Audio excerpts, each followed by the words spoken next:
안녕하세요. 서울청년정책네트워크 주거분과에서 활동하고 있는 정용찬입니다. 저는 청년주거 문제와 청정내 주거분과의 활동, 서울시의 청년주거정책에 대해 소개해 드리려고 합니다. 청정내 주거분과를 소개하는 글과 해시태그 다들 한 번씩 보셨을 텐데요. 삶의 공간으로서의 집, 균형 있는 임대차 문화, 주거권이라는 말이 보여주듯이 주거 문제는 본질적으로 집을 둘러싼 권리, 관계의 불균형, 차별과 배제에 대한 이야기입니다. 보다 구체적으로 키워드를 중심으로 살펴볼까요? 열악한 주거 환경, 부담 가능한 주거비, 관리비라는 키워드입니다. 이 키워드들은 청년이 세입자라서 불평등한 임대차 관계에 놓이는 것을 보여줍니다. 청년 세입자들은 서울 전체 가구의 최저 주거 기준 미달 비율과 주거 빈곤이 줄어들고 있을 때 증가하는 추세를 보입니다. 청년은 세입자라는 이유만으로 열악한 주거 환경에 놓이는 경우가 많은 거죠. 주거 빈곤이라는 단어가 너무 무겁고 생소하게 들릴 수도 있을 것 같은데요. 그러면 슬라이드의 오른쪽을 보시면 좋을 것 같습니다. 우리가 흔히 살아가는 원룸의 모습인데요. 이런 집들이 사실은 주택용 시설이 아닌데 주택으로 임대차를 놓거나 집을 지은 후에 불법으로 방 쪼개기를 해서 임대한 불법 건축물이라는 사실이 최근 한 기사에서 조명되기도 했습니다. 불법 건축물은 그만큼 적정한 주거 환경을 갖추고 있지 못하고 있어 청년 세입자의 주거권을 침해하는 문제를 일으키게 됩니다. 그러면 이런 집에서의 주거비는 또 어떨까요? 청년 세입자의 주거비에서 가장 큰 비중을 차지하는 것, 바로 보증금이겠죠. 청년 세입자의 전 재산에 가까운 보증금을 돌려주지 않는 이른바 깡통 전세도 빈번하게 발생하고 있습니다. 최근에는 검찰에서 이런 깡통 전세 임대인을 불기소 처분을 하면서 사실상의 면죄부를 주어 문제가 되기도 하였습니다. 관리비의 경우도 마찬가지인데요. 2014년 조사에 따르면 청년 세입자들이 주로 거주하는 원룸의 평당 관리비는 아파트의 평당 관리비보다 2배 가까이 높은 것으로 드러났습니다. 다음으로 공공주택 님비 방지, 주거복지, 독립할 수 있는 삶이라는 키워드입니다. 청년이라는 이유만으로 발생하는 편견, 차별, 세대 권력 관계에서의 문제인데요. 청년 공공임대주택은 청년이 들어온다는 이유만으로 그 지역의 교육 환경을 망친다, 안전을 저해한다 등의 혐오 대상이 되고 있습니다. 그러면 청년 세입자에 대한 행정의 시각은 또 어떨까요? 보증금 지원을 비롯한 여러 주거 지원 정책에서 청년은 부모님 가구와 연결해서 지원 자격을 심사받게 됩니다.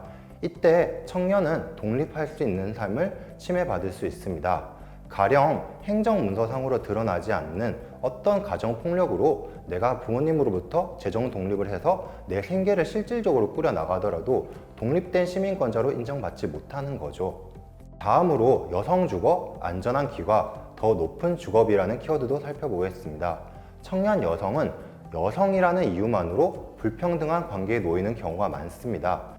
신림동에서 귀가 중인 한 여성을 뒤따라가 원룸 침입을 시도한 사건, 임대인이 여성 세입자에게 빈번하게 무단 주거 침입을 하는 사건들, 그리고 슬라이드를 보면 알 수 있듯이 남성 세입자보다 여성 세입자들이 안전을 위해서 더 높은 주거비를 지출하는 문제 같은 것들이 발생하고 있는 거죠.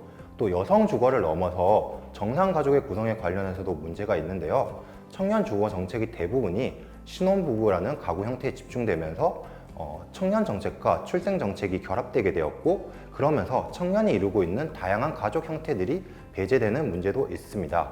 이런 사례들을 보면 주거 문제의 본질이 결국 집을 둘러싼 관계의 불균형, 집을 부동산 투기 수단으로 보는 관점의 문제라는 것을 알 수 있습니다.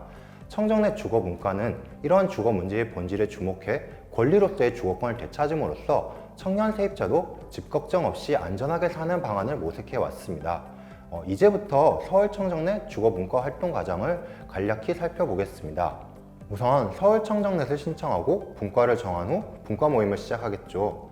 처음 주거 문과에 모여서 모임원들은 강제 퇴거를 겪었던 사연, 원룸에서 주거비를 아껴보려고 친구 셋이 쉐어하면서 살아갔던 사연 등 각자가 겪고 있는 주거 문제를 공유하고 공감하면서 이 문제를 해결할 방안을 함께 고민하게 됩니다. 함께 고민을 하면서 구체적인 대안 모색을 위해서 관련된 정책이 무엇이 있는지, 관련된 연구 자료가 무엇이 있는지 나눠서 찾아보기도 하고, 간단하게 설문조사를 진행하기도 하고 또 현장 인터뷰를 해보기도 하게 됩니다.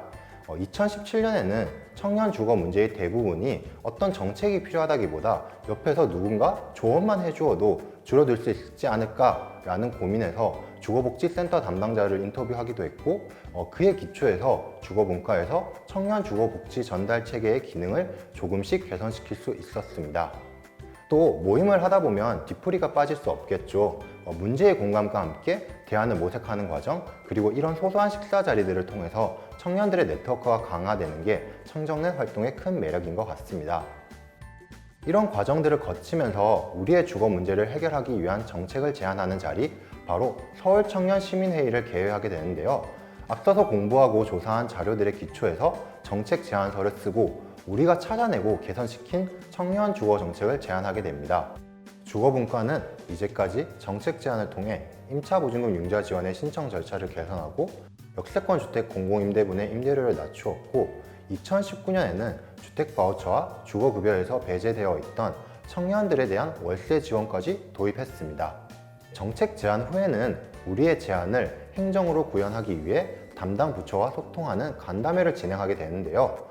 이 과정에서 주거분과에서 제안한 모든 정책이 행정으로 구현되지는 못하더라도 정책에 참여자의 의견을 더하면서 청년과 행정이 함께 우리의 문제를 개선시켜 나가게 됩니다.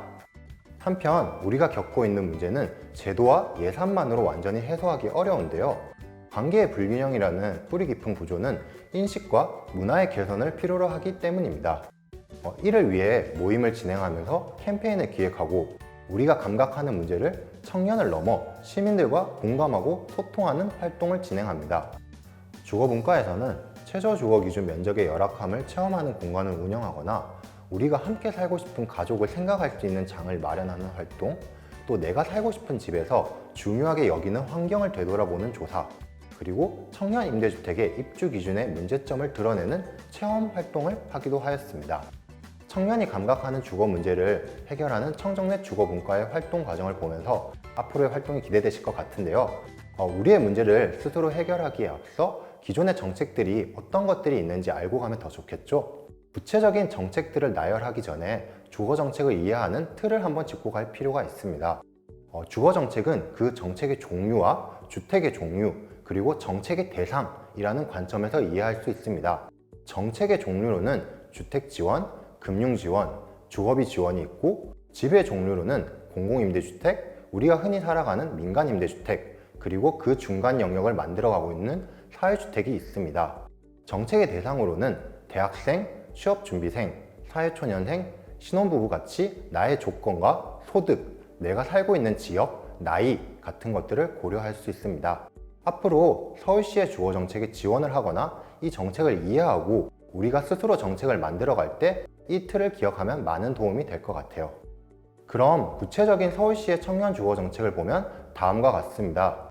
참고로 서울시의 정책이라고는 하지만 서울의 청년 주거 문제 해결을 위해서 중앙정부와 서울시가 함께 노력하고 있는 점을 고려해서 가능한 중앙정부의 차원의 정책도 함께 정리했다는 것을 참고해 주시면 좋겠습니다. 주거정책의 종류의 관점에서 구분하면 주택지원으로 행복주택, 그리고 대학생 기숙사인 희망하우징, 매입임대주택과 사회주택, 그리고 역세권 주택이 있습니다. 금융지원으로는 중앙정부 차원의 버팀목 전세자금 대출, 중소기업 취업청년 전월세 보증금 대출, 서울시의 대표적인 금융지원 정책인 서울시 임차보증금 융자 지원 정책이 있습니다. 주거비 지원으로는 중앙정부 차원의 기초생활보장제도상의 주거급여, 서울시 차원의 서울형 주택바우처, 2019년 청정넷 주거분과의 제한 정책이었던 청년 월세 지원 정책이 있습니다. 또 해당 정책과 관련해서 역대 청정넷 주거분과의 정책 제안을 정리해 두었는데요. 이를 보면 서울시 차원에서 할 수 있는 주거정책 대부분에 대한 개선 요구는 이루어져 왔음을 알 수 있습니다. 이렇게 기존 정책과 정책 요구 내용 상당 부분이 겹친다는 것은 청년 주거 문제 해결을 위해서는 뭔가 번뜩이는 새로운 정책이 필요하다기보다는 기존 정책과 제도가 포괄하지 못하는 사각지대와 공백을 채워나가는 개선이 필요하다는 것을 보여주는 것이 아닐까요? 지금까지 청년 주거 문제와 청정넷 주거분과의 활동, 그리고 서울 청년 주거 정책을 소개해드렸는데요. 이렇게 정리하다 보니 저도 올해 주거분과의 활동이 다시 한번 기대됩니다. 올해는 안타깝게도 아직 오프라인 모임을 진행하지 못하고 있지만 하루빨리 여러분과 만나서 우리의 문제를 함께 고민하고 해결해 나가면 좋겠습니다. 그럼 우리가 만나는 그날까지 모두 건강하게 지내세요. 안녕.